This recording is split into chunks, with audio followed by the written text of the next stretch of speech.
नमस्कार जी हाँ, हरियाणा के अंदर सैनी सरकार बन चुकी है और नायब सिंह सैनी शपथ ले चुके हैं।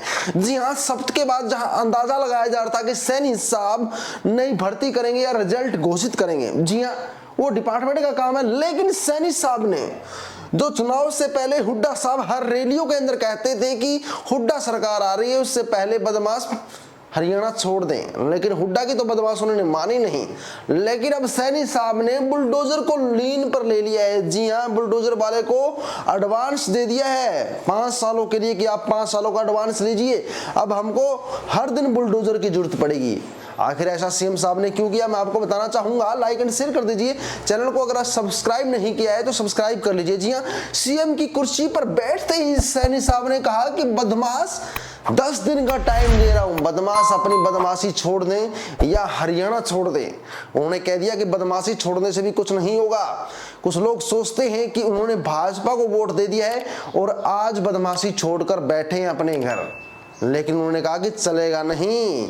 अगर आपने प्रो में अपराध किया है तो आपको उस अपराध का दंड जरूर मिलेगा। तो सैनी साहब ने कह दिया कि बदमाश अपनी बदमाशी छोड़ दे वरना बुलडोजर चलेगा। जी हाँ, जिस प्रकार से यहाँ पर हरियाणा के अंदर योगी साहब का आगमन हुआ, उसी प्रकार से आपको बता दें कि सैनी साहब योगी जी से बहुत प्रभावित है, इनके मित्र है योगी जी, उत्तर प्रदेश के सीएम, और वही उन्होंने ही शिक्षा दी है सीएम सैनी को कि आप सरकार बनते ही ऐसा कर दीजिए, हरियाणा को अपराध मुक्त कर दीजिए। अब अपराध मुक्त करने के लिए यहाँ पर बुलडोजर जो है सीएम सैनी साहब अब चलाने वाले हैं। अब कैसे चलेगा बुलडोजर, क्या वार्निंग दी गई है बदमाशों को? जी हाँ, सबसे पहले बदमाशों को वार्निंग दी गई है कि बदमाश अपनी बदमाशी छोड़ दें। अगर बदमाश फिर भी बदमाशी नहीं छोड़ते हैं, फिर भी क्राइम रेट बढ़ता है, तो यहाँ पर सीएम सैनी साहब सबसे पहले एनकाउंटर स्पेशलिस्ट सरकार के अंदर लेकर आ रहे हैं, यानी सीधा एनकाउंटर किया जाएगा। मौके वारदात पर कोई पकड़ा जाता है, कोई भागता है।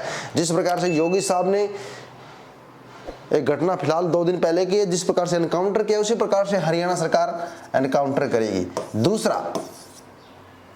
दूसरा आपको बता दें कि उनकी संपत्ति अटैच की जाएगी। जी हाँ, उनकी संपत्ति बुलडोजर के द्वारा गिराई जाएगी। अगर कोई भी बदमाश बड़े मामले में पाया जाता है, बड़े मामले में गिरफ्तार होता है, तो उसकी जो प्रॉपर्टी है, जो उसके नाम है 2 नंबर की जो भी प्रॉपर्टी है वो गिराई जाएगी। 2 नंबर की प्रॉपर्टी काफी तरीकों से 2 नंबर की प्रॉपर्टी होती है, वो गिराई जाएगी। और अगर बदमाश और भी ज्यादा मोस्ट वांटेड है, उसको बिल्कुल भी बख्शा नहीं जाएगा। क्योंकि आपको बता दें कि हरियाणा के अंदर लॉरेंस बिश्नोई गैंग के छोटे मोटे से लेकर बड़े से बड़े बदमाश हरियाणा के अंदर पनप रहे हैं। जो फिलहाल मुंबई के अंदर जो घटना हुई है सिद्दीकी कांड के बाद, हरियाणा के सीएम सैनी साहब मन में लिए बैठे थे बात कि जैसे ही शपथ लेंगे, शपथ के बाद वो बड़ा ऐलान कर देंगे। इन्होंने बड़ा ऐलान कर दिया कि हरियाणा के अंदर जो लॉरेंस बिश्नोई गैंग है या हरियाणा के अंदर कोई भी गैंग हो जो लालच दे रही है युवाओं को, तो उन्होंने कहा है कि युवा लालच छोड़िए।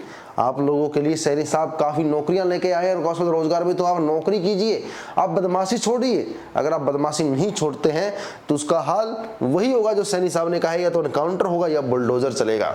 अब देखते हैं कि बदमाश क्या फैसला लेते हैं। आप लोग अपने विचार जरूर कमेंट करें। क्या सैनी साहब के इस कड़े फैसले से आप खुश हैं? लाइक एंड शेयर करें। सब्सक्राइब नहीं किया तो सब्सक्राइब करें। जय हिंद साथियों।